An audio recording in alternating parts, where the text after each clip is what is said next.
ഈശുമിശിഹായ്ക്ക് സ്തുതിയായിരിക്കട്ടെ. യേശു നമ്മളെല്ലാവരെയും സമ്മർദ്ദമായി അനുഗ്രഹിക്കട്ടെ.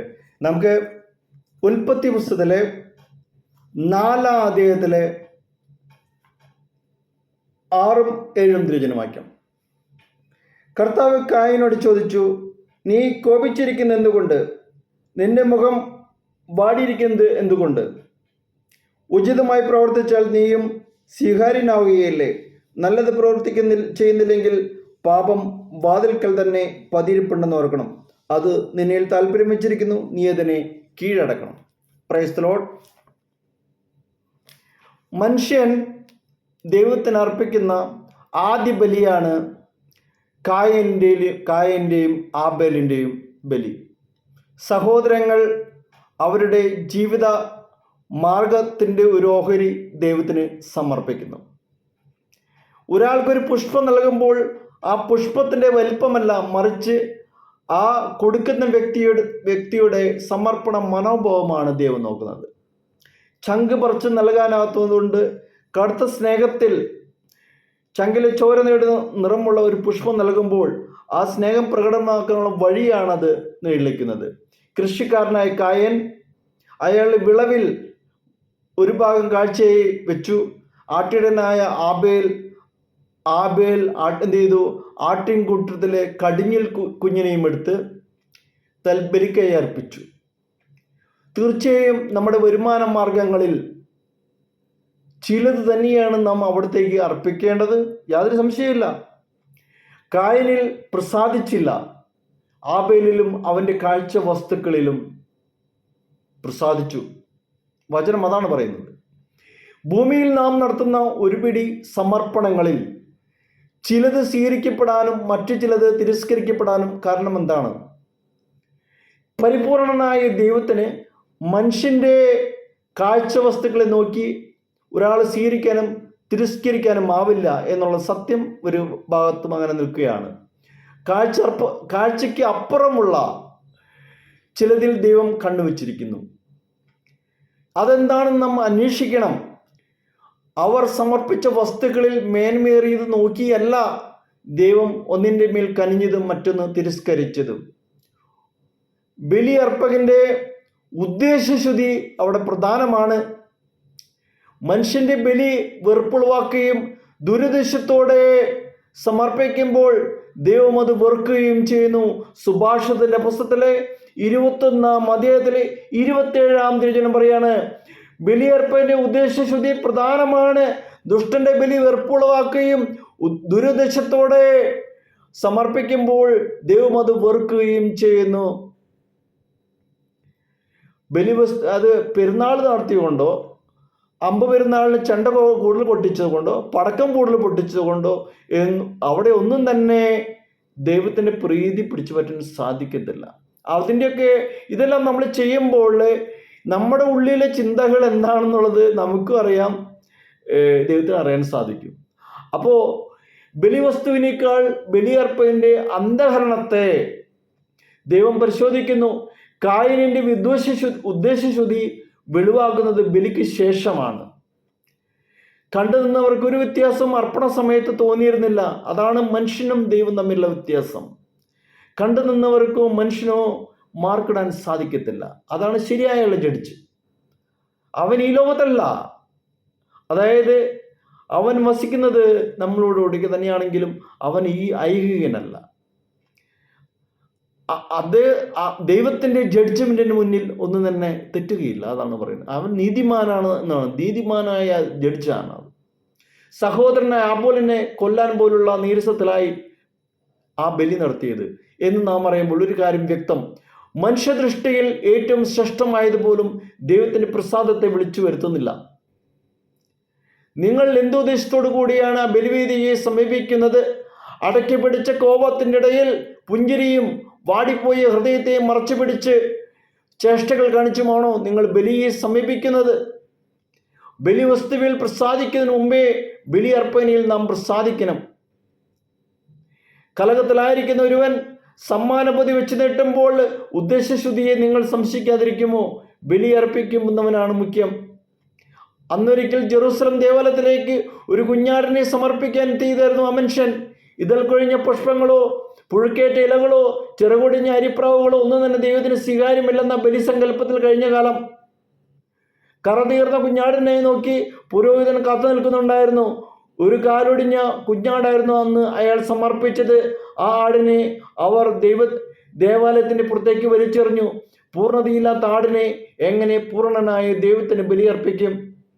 എതിർവശത്തോടുകൂടി നടന്നു വരുന്നവർ നല്ലയിടനായ ക്രിസ്തു ആ ആടിനെ വാരിയെടുത്ത് കൊണ്ട് തോളിലേറ്റി മുന്നോട്ട് നീങ്ങി അർപ്പിച്ചവനെയും ചേർത്ത് പിടിച്ച ബലിയർപ്പകന്റെ ആത്മാവന്റെ ബിംബമാകണം.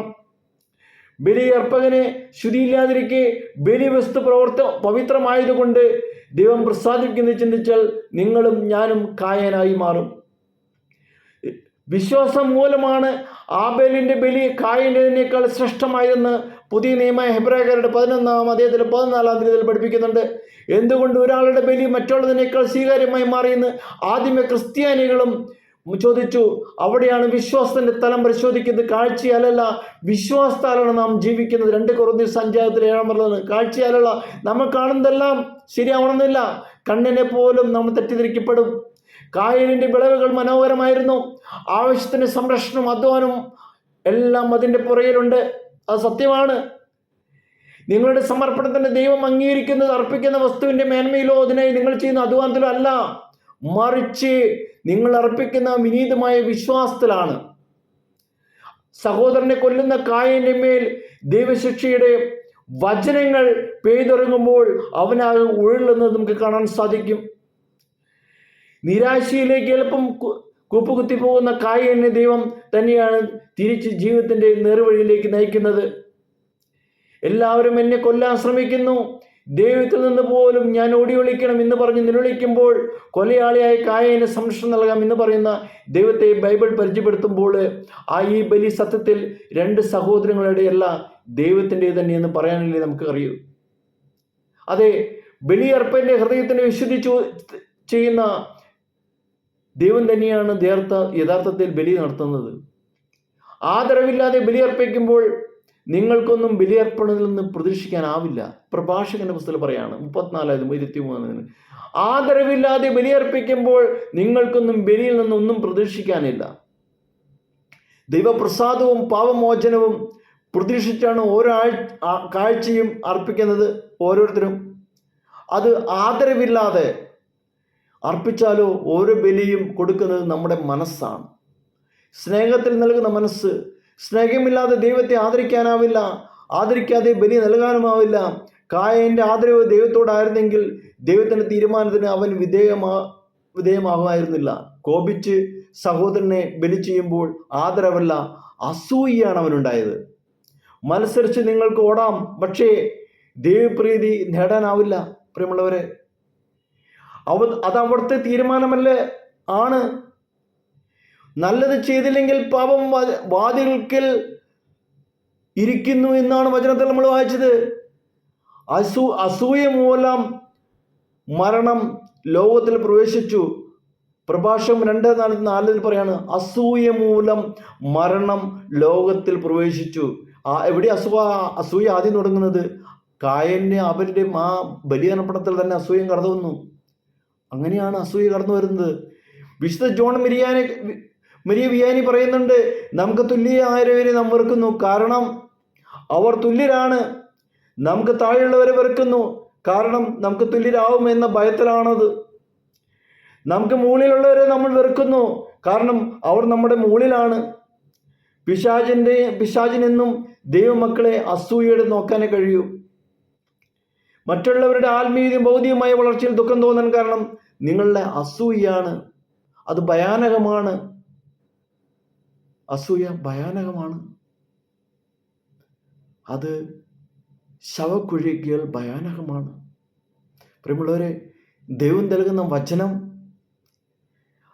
കായന്റെ അസൂയ, ഇതൊക്കെ ദൈവം പറഞ്ഞു അല്ലെങ്കിൽ വിശുദ്ധ ഗ്രന്ഥം പറഞ്ഞു വെക്കുന്നത് നമ്മുടെ മനോഭാവമാണ്. നമ്മുടെ മനോഭാവം മനുഷ്യർക്ക് ആർക്കും കണ്ടെത്താൻ സാധിക്കുന്നില്ല. അവൻ്റെ നോട്ടം നമ്മുടെ ഹൃദയത്തിലേക്കാണ്. ആ സത്യം നമ്മൾ തിരിച്ചറിയാൻ നമുക്കറിയാം. നമുക്ക് മനുഷ്യനെ പറ്റിക്കാൻ സാധിക്കും.